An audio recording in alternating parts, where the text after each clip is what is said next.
CNN, President Donald Trump almost certainly won't get his big bang reopening of the frozen economy. His hopes for a sharp rebound in the summer of his re-election year are likely to be dashed by the science of a virus that is highly contagious, for which there is no vaccine and no proven therapies. Furthermore, many state governors and big city mayors, who so far retain more public trust over their management of the crisis than Trump, are nervous about a premature end to stay-at-home orders. Trump can't simply force them to open up. And the administration itself appears far short of the readiness required to reopen the country safely. Mass testing capabilities needed to underwrite a staged return to normal life before the pandemic is contained are nowhere near needed levels. There is also no sign of a government plan for how vital functions like air and surface transport can safely resume without triggering a new wave of mass infections. Trump, however, appears increasingly keen to get everyone back to work, or at least is laying the groundwork to blame others if it can't happen, once again suggesting amid criticism of his leadership that states, and not Washington, should be in the lead.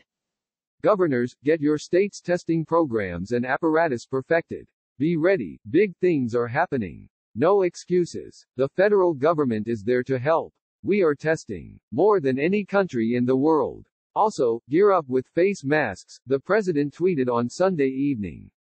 No one says Trump's looming decision is easy. And heated debates are already occurring inside the administration over the issue.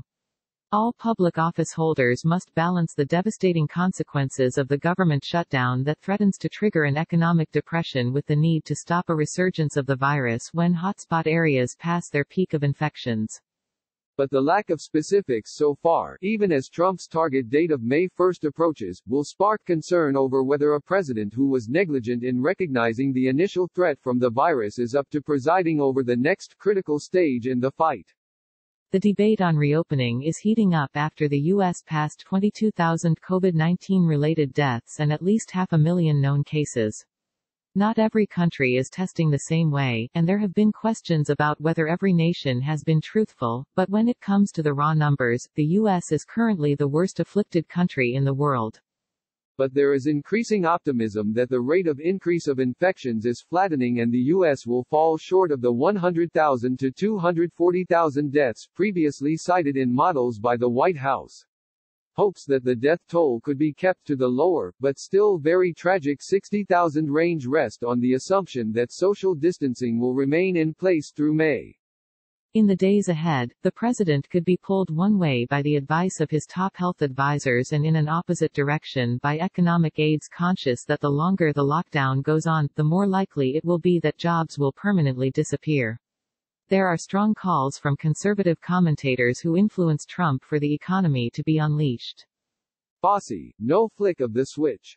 Dr. Anthony Fauci, the government's top infectious disease specialist, offered some qualified hope but also a warning on CNN's State of the Union on Sunday. He said it might be possible by the end of the month to judge whether some social distancing measures could be eased. It's going to be depending where you are in the country, the nature of the outbreak that you have already experienced, and the threat of an outbreak that you may not have experienced, Fauci told Jake Tapper. It is not going to be a light switch that we say, okay, it is now June, July or whatever, click, the light switch goes back on, Fauci said. Such a phased and limited initial opening appears likely to fall well short of the president's hopes for a swift economic rebound. It would be nice to be able to open with a big bang and open up our country, or certainly most of our country, Trump said last week. On Fox News on Saturday, he said the decision was the toughest of his life. There are a lot of things that go into a decision like that. It's going to be based on a lot of facts and a lot of instinct, also, the president said. Trump's willingness to rely on instinct will trouble his critics, given his instinct to downplay the virus for weeks earlier this year. Fauci risked incurring Trump's ire on State of the Union when he admitted that there had been a lot of pushback to calls inside the administration for earlier social distancing. I mean, obviously, you could logically say that if you had a process that was ongoing and you started mitigation earlier, you could have saved lives, Fauci said. Mass testing needed for American life to come back. Several think tanks and experts have released detailed plans for how to transition from the current state of shutdown to a reopening of shops, businesses, transport, sports events and large-scale social gatherings.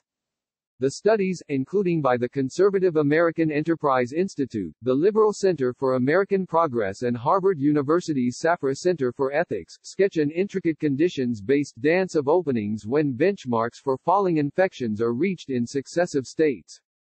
They rely on a massive expansion of testing, contact tracing and isolation, possibly with cell phone apps that may allow some sectors of the population to begin returning to work. But the administration has for weeks failed to deliver on the expansion of testing that would be required under such plans. The president boasts each day of testing programs that have now reached 2 million Americans. But under most reopening plans, several million people per day may need to be tested to prevent a new spike in infections that could overwhelm hospitals. Currently, there are insufficient diagnostic tests to cover all frontline health workers, or many Americans who fall sick. And test results take days to come back in some cases. Public health experts are also calling for a surge in serology blood-based testing that can identify antibodies in a patient's body developed to fight the disease, which could allow that person to return to normal life. Last week, the president said a nationwide testing program was unnecessary before the economy was opened. Do you need it? No. Is it a nice thing to do? Yes, Trump said. We're talking about 325 million people and that's not going to happen. Former Vice President Joe Biden is targeting the paucity of testing as he rolls out his own plan to tackle the virus while stepping up his general election campaign against Trump. We should be running multiple times the number of diagnostic tests we're performing right now, Biden wrote in a New York Times op-ed published on Sunday. This isn't rocket science, it's about investment and execution. We are now several months into this crisis, and still this administration has not squarely faced up to the original lesson in its failed response, the failure to test. Trump can't order the economy reopened. Owing to the U.S. federal system, Trump can't simply order people back to work. Governors and mayors who closed their jurisdictions down will make that choice. We're going to make the decisions that safeguard New Mexicans, the southwestern state's Democratic Gov. Michelle Lujan Grisham told CNN on Sunday. If we had better national strategies and universal testing and software-based contract tracing, then we could really figure out when opening makes sense and we could start to do that in the country, Lujan Grisham said. New York Democratic Gov. Andrew Cuomo on Sunday acknowledged Americans want life back on track. But he warned that reopening must be adopted by adjacent states for it to work properly and to keep the virus under control. Nobody wants to pick between a public health strategy and an economic strategy. And as governor of the state, I'm not going to pick one over the other. We need a public health strategy that is safe, that is consistent with an economic strategy, Cuomo said. Another local official in a similar position is Washington, D.C., Mayor Muriel Bowser. We don't expect our peak medical surge to happen until June, Bowser said on CNN's Inside Politics. And so we continue to look for ways, certainly, that we would be able to turn on our economy slowly. But I don't think that's going to be on May the 1st, Bowser said. Still, in some areas of the nation that have been less afflicted by the virus than the big coastal conurbations, officials are hopeful that they can safely begin to move forward. Arkansas Republican Gov. Asa Hutchinson defended his decision not to impose a statewide stay-at-home order Sunday on CNN's State of the Union, arguing that the state's lack of population density meant that it was unnecessary.